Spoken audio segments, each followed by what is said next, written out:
Hello दोस्त, I am Ranjit सुमन। आज हम लोग चालू किए हैं त्रिकोणमिति। ठीक है, तो त्रिकोणमिति और ट्रिगोनोमेट्री इसको इंग्लिश में बोलते हैं।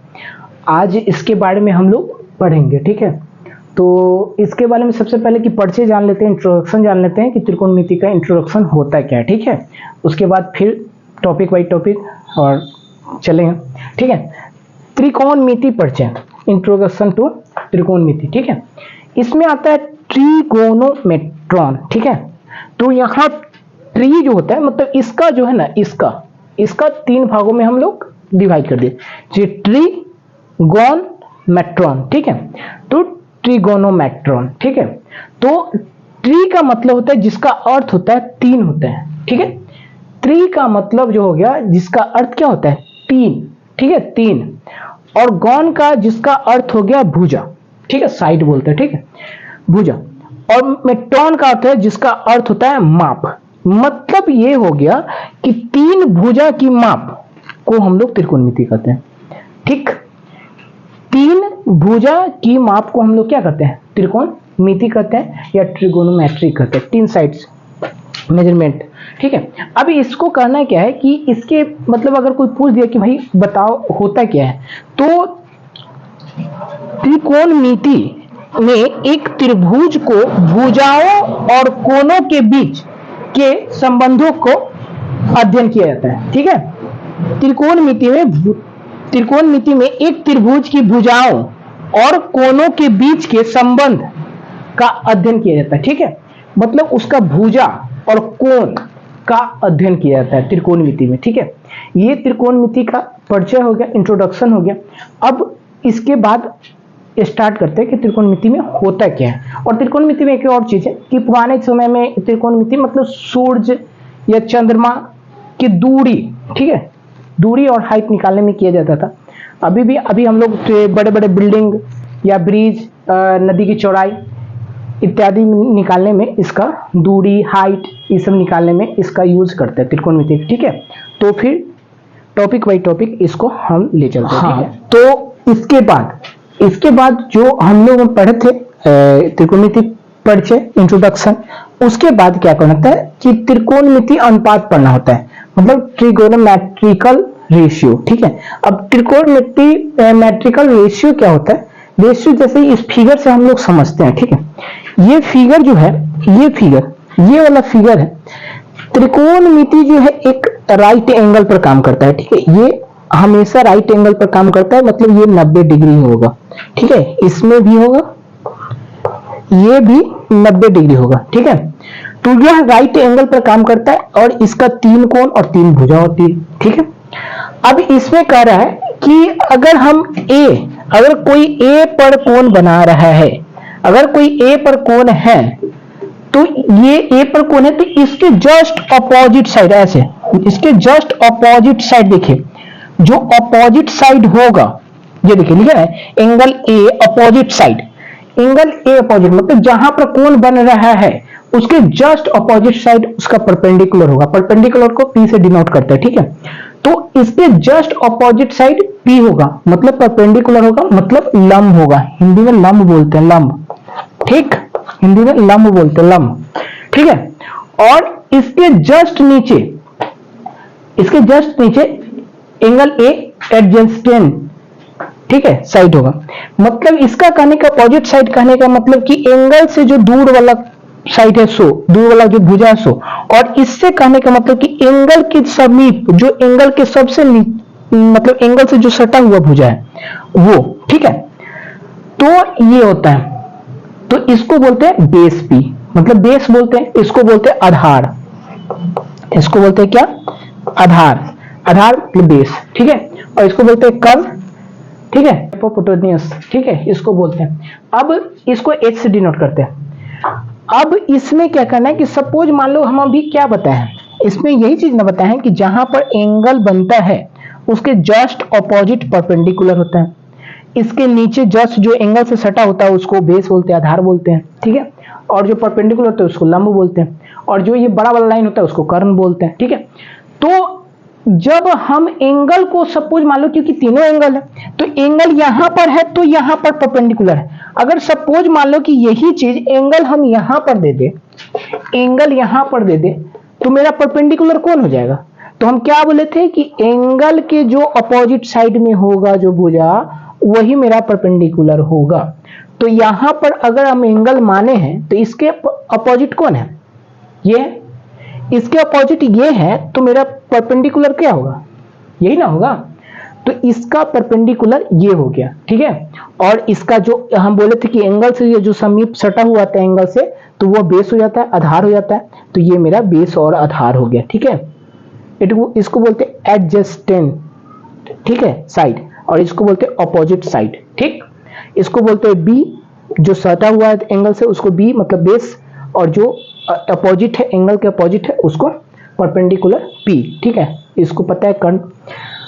अब इसी पे पूरा क्वेश्चन बनेगा रेशियो का, त्रिकोणमिति रेशियो का, ठीक है। अगर ये समझ में आया तो आप लोग जरूर बताइएगा, ठीक है। और ये फिगर समझना बहुत जरूरी था, क्योंकि आगे चल के जो क्वेश्चन बनाएंगे तो इस दोनों फिगर का यूज होगा, ठीक है। तो ये फिगर आप जरूर समझिएगा कि ये एंगल जो है, एंगल के अपोजिट साइड जो रहेगा वो परपेंडिकुलर होगा। एंगल से जो सटा हुआ रहेगा उसको बेस बोलेंगे, आधार बोलेंगे। अगर एंगल यहां पर बनाते हैं, जैसे इस फिगर में देख लीजिए, अगर एंगल यहां पर बनाते हैं तो इसके अपोजिट साइड ये हो जाएगा, इसका मतलब परपेंडिकुलर ये होगा। और एंगल से जो सटा हुआ रहेगा उसको बेस बोलते हैं, तो इसका बेस क्या हो जाएगा? ये हो जाएगा, ठीक है। चलिए इसके आगे वाला करते हैं। इसके बाद ये वाला फार्मूला, बेसिक जो फार्मूला है त्रिकोणमिति का, वो हम लोग सीखेंगे, ठीक है। बेसिक फार्मूला का हम लोग यूज करेंगे, ठीक है। उसके बाद हम लोग क्या करते हैं कि इसका बेसिक फार्मूला देखते हैं, ठीक है। तो साइन ए मतलब साइन कहां से है? देखो यहां पर है, ये जो त्रिभुज है, ठीक है, इसमें आप लोग को बताए थे कि ये कर्ण होता है, ये बेस होता है, ये परपेंडिकुलर होता है, लंब लंब आधार कर्ण, ठीक। तो अब हम लोगों को क्या करना है कि इसमें समझना है कि इसका सूत्र कैसे होता है, ठीक है। तो यहां पर हम लोग साइन, देखो यहां पर एंगल ये बना रहा है इसलिए परपेंडिकुलर हम लोग ये माने हैं। अगर एंगल ये मानते हैं तो ये परपेंडिकुलर ये होता है। एंगल ये है, ए है, इसलिए हम लोग परपेंडिकुलर यहां माने, बेस यहां, कर्ण यहां, ठीक है। चलिए इसके आगे देखते हैं। देखिए साइन बराबर होता है पी बाई एच मतलब लंब बटे कर्ण, ठीक। साइन बराबर होता है पी बटे एच मतलब लंब बटे कर्ण। फिर इसके नीचे आ जाइए कॉस, कॉस बराबर होता है बी बटा एच मतलब आधार बटे कर्ण, ठीक। और ये टेन बराबर होता है पी बटा बी मतलब लंब बटे आधार। अब इसके जस्ट अपोजिट क्या होता है कि इसके जस्ट अपोजिट, साइन के अपोजिट कॉसेक होता है, ठीक है। और कॉस के अपोजिट सेक होता है, और टेन के अपोजिट कॉट होता है, ठीक है। तो अपोजिट करने का मतलब देखिए कि साइन का लंब बटे कर्ण होता है और कॉसेक का क्या होता है? कर्ण बटे लंब होता है, ठीक। देखिए अपोजिट है ना, लंब बटे कर्ण और कर्ण बटे लंब, ठीक है। फिर देखें कॉस का अपोजिट सेक होता है, तो यहां होता है आधार बटे कर्ण, तो यहां पर होता है कर्ण बटे आधार, ठीक है। और टेन का फिर अपोजिट क्या होगा? टेन का अपोजिट देखिए कॉट, मतलब यहाँ टेन देखो पी बटा बी मतलब लंब बटे आधार, और इधर क्या हो जाएगा? आधार बटे लंब, ठीक है। ये दोनों अपोजिट होता है, ठीक है। तो हम लोग इस पर चलते हैं। ये फार्मूला जो है, ये फार्मूला साइन इंटू कॉसेक बराबर 1 होता है, ठीक है। कॉस इंटू सेक बराबर 1 होता है, और टेन इंटू कॉट बराबर 1 होता है। लेकिन 1 तो लिख दिए, लेकिन यह आया कैसे इसको भी तो जानना जरूरी है। तो चलिए एक करके प्रूफ करते हैं। तो ये यहां पर साइन है, यहां पर कॉसेक है, ठीक। तो पहले साइन का देख लेते हैं। तो साइन का फॉर्मूला है वो क्या है? P बटे एच। चलो एक वाला लिखते हैं। तो साइन का जो फॉर्मूला है वो होता है P बटे एच, ठीक। गुने गुना का गुना है तो गुना। अब कॉसेक का देखते क्या होता है? कॉसेक का देख लीजिए क्या होता है? H बटा P। तो देखिए ये इससे कट गया, ये इससे कट गया, तो क्या बचेगा? 1 नहीं बचेगा। तो इसका मतलब कि ये दोनों बराबर क्या होता है? 1। उसी प्रकार इसका देख लेते हैं, इसका देख लेते हैं 2 का। कॉस ए का B बटे एच। तो चलो B बटे एच रख दिए, और फिर देखो सेक का देख लो एच बटे बी गुने एच बटा पी। तो देखो ये से ये कट गया, इससे ये कट गया, तो बराबर 1 नहीं है, तो ये भी आ गया, ये भी आ गया। तो उसी प्रकार इस 10 का भी हो जाएगा, 10 का जो मान है वो रख देना, इसको कर देना, दोनों काट लेना, ये तुम्हारा हो जाएगा। ये मेरा जो बेसिक फार्मूला था त्रिकोणमिति का, जो बेसिक फार्मूला है जिससे हम लोग त्रिकोणमिति रेशियो पढ़ सकते हैं, ठीक है। तो ये बेसिक फार्मूला था जो हम लोग को जानना था, ठीक है। और इसी से हम लोग क्या करेंगे, ये जो बनाएंगे क्वेश्चन वो क्वेश्चन करेंगे, ठीक है। तो अभी हम एक क्वेश्चन देखते हैं इस पर। तो अभी हम क्या करने वाले हैं, देखिए आगे चलते हैं। सपोज मान लीजिए कि यहाँ पर हमको जब अब ये भी फार्मूला का यूज होने वाले हैं, ये फार्मूला लिखे हैं, ये फार्मूला का यूज कैसे करने वाले हैं, क्योंकि अगर सपोज मान लो कि हमको P पता है, बेस पता है, P पता है, H नहीं पता, तो हम कैसे निकालें। तो हम लोग इस फार्मूला का थेल्स प्रमेय का जो फार्मूला है उसका यूज करेंगे। देखो थेल्स प्रमेय होता है एच स्क्वायर मतलब कर्ण स्क्वायर बटे लंब स्क्वायर प्लस में आधार स्क्वायर। तो ये जो स्क्वायर है ये उठ के अगर इधर जाएगा तो रूट में आएगा, तो एच स्क्वायर बोले एच बराबर root under P square plus B square. तो पी मतलब हो गया परपेंडिकुलर मतलब लंब, और बेस मतलब आधार हो गया, ठीक है। और जब हमको सपोज मान लो कि पी नहीं पता हो, तो पी नहीं पता हो तो रूट अंडर डायरेक्ट लिख दिए कि root under H square minus B square, और जब बी नहीं पता हो मतलब बेस पता ना तो root under H square minus P square. चलिए इस पर एक क्वेश्चन है, एनसीईआरटी का क्वेश्चन है। तो एनसीईआरटी का क्वेश्चन है कि यदि साइन ए बराबर 3/4 हो तो कॉस ए और टेन ए का मान ज्ञात करें। देखिए क्वेश्चन समझिए, यदि साइन ए बराबर 3/4 हो तो कॉस और टेन का मान ज्ञात करना है। तो देखिए साइन बराबर, साइन मतलब क्या, साइन मतलब होता है P बटा H मतलब लंब बटा कर्ण।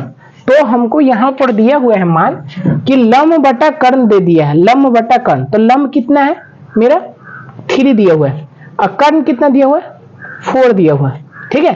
तो हमको अब देखो लंब पता है और कर्ण पता है, बेस तो पता नहीं है। तो अब हम लोग यहाँ से बेस वाला फॉर्मूला लगाएंगे। तो चलिए बेस निकाल लेते हैं हम, चलिए बेस निकाल लेते हैं। तो पहले क्या है बेस में एच स्क्वायर, तो एच कितना है, एच देखो कितना है 4 है, तो 4 का स्क्वायर माइनस फिर पी का स्क्वायर मतलब लंब का स्क्वायर, तो पी कितना है 3 है, देखो 3 है तो 3 का स्क्वायर। चलो रूट अंडर इसका हो जाएगा 16 मतलब 4 का स्क्वायर करेंगे 16 हो जाएगा, मतलब 4 गुणे 4 और माइनस 3 का स्क्वायर करेंगे तो 9 मतलब 3 गुणे, इसको घटाओगे तो कितना आ जाएगा रूट 7। मतलब मेरा बेस जो आ गया कितना आ गया रूट 7, मतलब ये आ गया मान रूट 7, ठीक है। तो अब हमको निकालना है कि रूट 7 दे दिया, तो अब हमको क्या करना है, तो हमको निकालना है कॉस। तो चलिए एक में कॉस लिख लेते हैं, कॉस ए बराबर, कॉस बराबर क्या है देखिए सूत्र बी बटा एच मतलब आधार बटा कर्ण। तो आधार क्या हो गया रूट 7, कर्ण कितना है 4, एक आंसर, ठीक। चलिए अब निकालना था 10, तो 10 ए बराबर, 10 ए बराबर कितना होता है देखिए P बटा बी मतलब लंब बटे आधार, तो P बटा बी लंब बटे आधार, तो लंब कितना है 3 और आधार कितना है रूट 7। ये देखिए आंसर में, नहीं कितना आसानी से क्वेश्चन बन गया, ठीक है। ये फॉर्मूला जरूर आप लोग याद कीजिएगा कि H बराबर मतलब कर्ण निकालना होगा तो root under P square plus P square, और P निकालना होगा परपेंडिकुलर मतलब लंब तो root under H square minus B square. इसमें H प्लस लगता है बाकी बाद में माइनस, ठीक है। और B निकालना हो तो H square minus P square, ठीक है। ये फॉर्मूला आप लोग जरूर देखिएगा, और एक एनसीईआरटी का क्वेश्चन था, आंसर इतना निकलता है। चलिए जब इसका अब प्रत्येक एनसीईआरटी से बनेगा क्वेश्चन, प्रत्येक क्वेश्चन बनाएंगे, ठीक है, क्वेश्चन बाई क्वेश्चन बनाएंगे, ठीक है। और इसका अब आगे नेक्स्ट चैप्टर अगले दिन करेंगे। चलिए थैंक यू।